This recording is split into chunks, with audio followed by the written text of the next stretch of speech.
الأنبياء هم أفضل الخلق عند الله تبارك وتعالى، وقد رتب الله تبارك وتعالى عباده السعداء في كتابه فقال: ومن يطع الله والرسول فأولئك مع الذين أنعم الله عليهم من النبيين والصديقين والشهداء والصالحين وحسن أولئك رفيقا.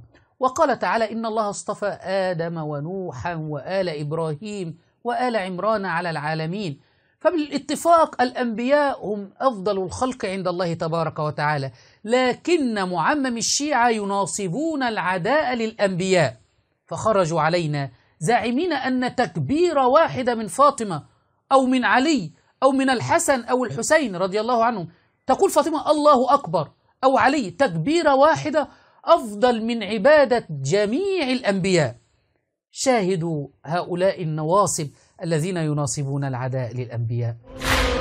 تكبيرة واحدة من علي، تكبيرة واحدة من السيدة الزهراء صلوات الله وسلامه عليها، لا يمكن أن يرقى إليها عبادة الأنبياء، لا يمكن أن يرقى إليها عبادة الأنبياء.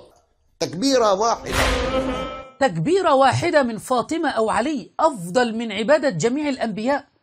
الله يقول: واذكر عبادنا إبراهيم وإسحاق ويعقوب أولي الأيدي والأبصار إنا أخلصناهم بخالصة ذكر الدار وإنهم عندنا لمن المصطفين الأخيار، وإنهم عندنا لمن المصطفين الأخيار. وهؤلاء المعممين يناصبون العداء لهؤلاء الذين اصطفاهم الله تبارك وتعالى. نصدق القرآن أم نصدق هذه العمائم المزيفة؟